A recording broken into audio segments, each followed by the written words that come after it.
ma'am post कई Manbi येंबियो ma'am थाने को स्माइल कापमीनेब हजिना अखोगी डीवीडी गुमा मैम लेरे अखोई केबल यूट्यूब दा येंबा या दुम यारेदना मतम अखोगी फिल्म दो कापजागदोरी अखोगी सेंटेनरी हॉल दा कापकदोरी बेसे अखोगी ओरिजिनल अखोई 35 mm की मागी फिल्म दा ने हाई को अखोई एमयू छात्र की ओइनदी लुपा 100 खक ओइगनेको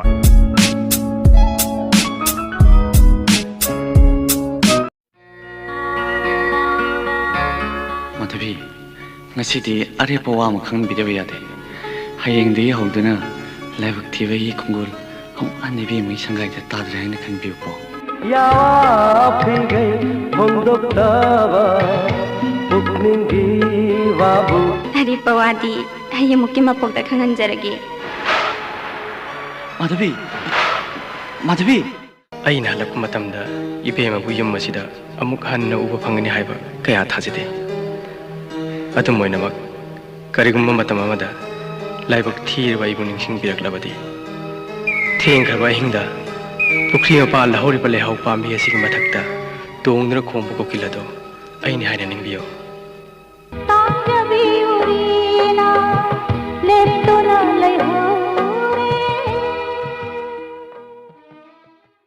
माधवी है फिल्म डिजिटाइज तौद्री डिजिटाइज तब पॉजिटिव से अनी खतंगाई है अखोगी रील दो अदो अनी खतंगाई अदुदगी डिजिटाइज तौदबनिको अदो हाइरिबसिगी फंड रेज तौब ओइना ngसागी फिल्म से कापगा अखोगी मणिपुर यूनिवर्सिटी सेंटरनी होदा कापतनी अदुगा डिजिटाइज तौरगा मयामदा हयेंग तुंगी युम्बी की है तुंगी जनरेशन की ओइना लेहौनबा हाइतारे अदुमायना तौदना सिंजबा अखोई प्रोग्राम निको अदुना मयामनसु लाक्तना अखोगी टिकेट अममदा कक्पिरगा हाइरिबा नोवल कोसिगी दमकता सपोर्ट तौबियो हाइना हाइजनिंग 35 mm 35 mm फिल्म दा फिल्म प्रिंट सिदा माधवी की दरो याव माधवी नते बगा माधवी खान पोपो याव ना दिल ओ 35 mm फिल्म प्रिंट 30 minutes तो नो हंदोरा दिला कानी की स्माइना ने हना थाने फिल्म काफा मिजा हजिकती यूट्यूब ते लाइनी येंग यादेबा अदो मतम अमदि सी गतनेबा ताविस अदोगा सिदा लेसिना खोगी मशीन दनिको सिदा थोपया द प्लेग अमल लेस अदो हापेरा सी कई कवे हैनो स्पूल कवे बसिना खोगी रील altogether सिना स्पूल को बका से उंगना बसे अदोगा सिना रील कवे रील छापचन दगा उंगदनी अदोगा projector ji plus ko सी प्रोजेक्टर खुसाव सेउ सिदी सिंग सोलुरेना hangagi hol bipo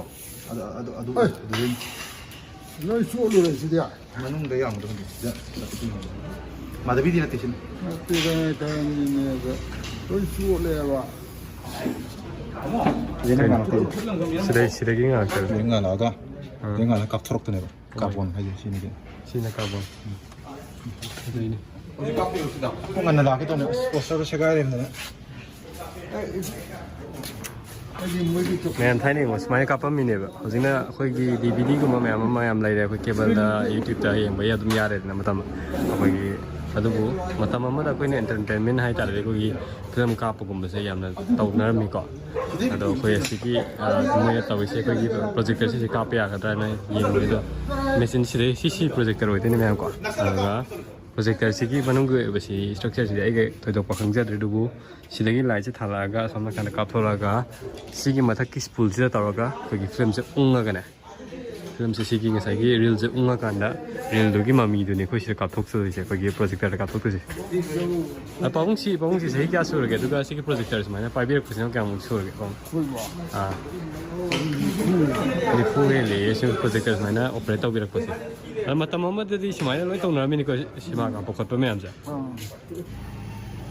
समाना ngaliniको manungge खोगे थागी यामिन कैम थाइसे उरुदने मेथए सिजने तोर कापतने मनung खुंगा नंगा लय हाना मममबदो पलम मममबदो ngalisi मिट के थकप जाने बै येंग मतमदा कनम साइ मनungदा को सि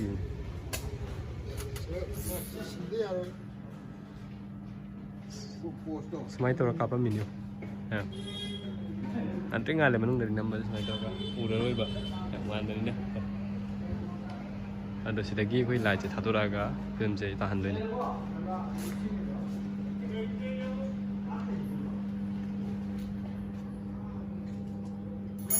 ꯃꯥꯙꯕꯤꯁꯦ ꯑꯩꯈꯣꯏ ꯁꯤꯗ ꯀꯥꯞꯇꯣꯏꯅꯤ ꯑꯩꯈꯣꯏꯒꯤ ꯁꯤꯒꯤ ꯃꯦꯆꯤꯟꯁꯤꯗꯀꯣ ꯍꯧꯖꯤꯛꯇꯤ ꯃꯣꯏ ꯃꯊꯠꯈ꯭ꯔꯦ ꯁꯤ ꯍꯥꯞꯄꯤꯕ ꯅꯪꯁꯤ ꯂꯦꯟꯁꯅꯦꯀꯣ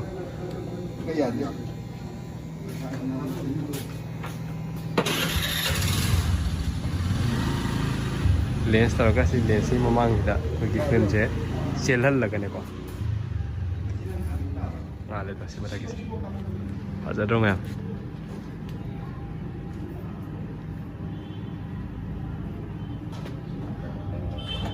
ꯇꯞꯅ ꯍꯥꯡꯗꯣꯔꯛꯑꯦꯗꯣ ꯁꯤꯒꯤꯁꯦ ꯑꯃ ꯍꯥꯡꯗꯣꯔꯛꯏꯁꯦ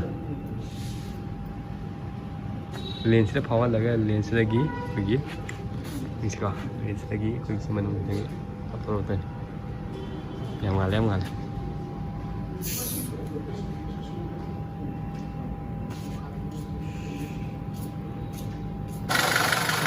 ꯐꯤꯂꯝ ꯀꯥꯞꯄ ꯍꯧꯔꯦꯀꯣ ꯁꯤꯗ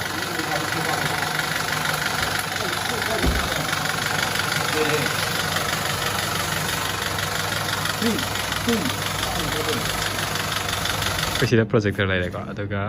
ꯅꯥꯀꯟꯗ ꯁꯤꯗꯅ ꯑꯩꯈꯣꯏꯒꯤ ꯁ꯭ꯀ꯭ꯔꯤꯟꯗꯣ ꯊꯝꯃꯦ ꯃꯌꯥꯝ ꯌꯦꯡꯅꯕ ꯔꯦꯗꯤ ꯂꯩꯔꯤ ꯍꯧꯖꯤꯛ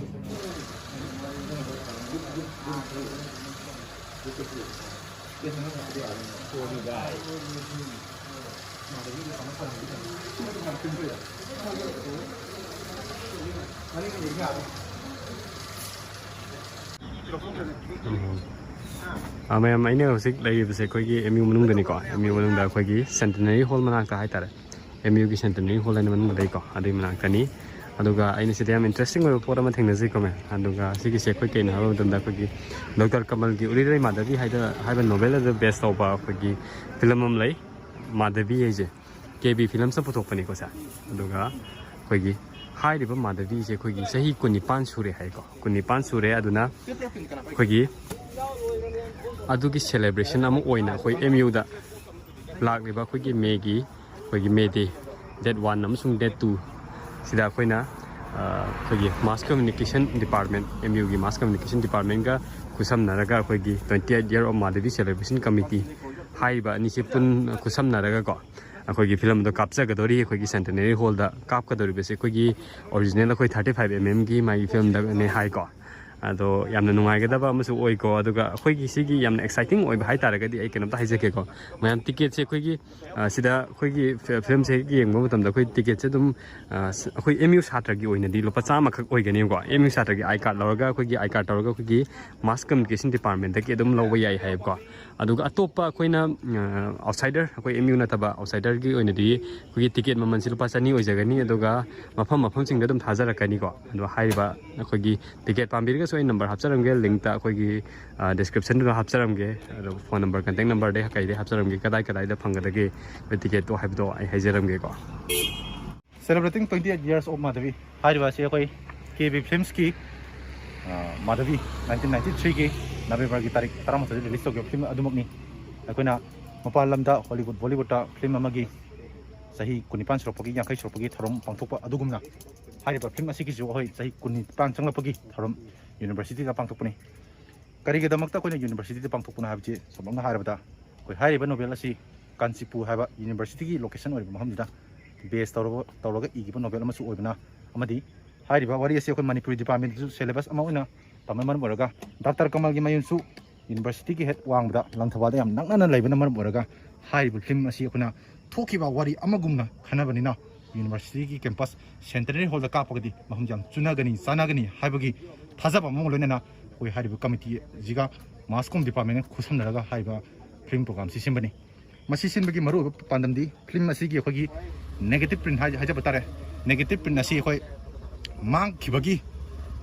ꯄꯥꯎ ꯂꯩꯕꯅ ꯍꯥꯏꯕꯗꯤ ꯃꯥꯡꯈ꯭ꯔꯦ ꯍꯥꯏꯕꯒꯤ ꯆꯞ ꯆꯥꯕ ꯄꯥꯎ ꯑꯃ ꯂꯩꯕꯅ ꯍꯧꯖꯤꯛ ꯂꯩꯔꯤꯕ ꯄꯣꯖꯤꯇꯤꯚ ꯀꯣꯄꯤ ꯑꯅꯤꯈꯛꯁꯤꯇꯪ ꯉꯥꯏꯔꯕꯅꯤꯅ ꯐꯤꯂꯝꯁꯦ ꯑꯩꯈꯣꯏꯅ ꯃꯁꯤꯒꯤ ꯄ꯭ꯔꯣꯒ꯭ꯔꯥꯝ ꯁꯤꯜꯂꯒ ꯃꯁꯤꯗꯒꯤ ꯐꯪꯂꯛꯄ ꯁꯦꯜ ꯈꯔꯗꯨꯅ ꯑꯩꯈꯣꯏꯅ ꯐꯤꯂꯝꯁꯦ ꯗꯤꯖꯤꯇꯦꯂꯥꯏꯁ ꯇꯧꯅꯕ ꯄꯥꯟꯗꯝꯗ ꯄ꯭ꯔꯣꯒ꯭ꯔꯥꯝꯁꯤ ꯁꯤꯟꯖꯕꯅꯤ ꯑꯩꯈꯣꯏꯒꯤ ꯄꯥꯟꯗꯝ ꯁꯤꯒꯤ ꯄ꯭ꯔꯣꯒ꯭ꯔꯥꯝꯁꯤ ꯁꯤꯜꯂꯤꯕꯒꯤ ꯄꯥꯟꯗꯝ ꯍꯥꯏꯔꯤꯁꯤ ꯍꯧꯖꯤꯛ ꯐꯥꯎꯕꯁꯤꯅꯤ that's all KB Films Madhavi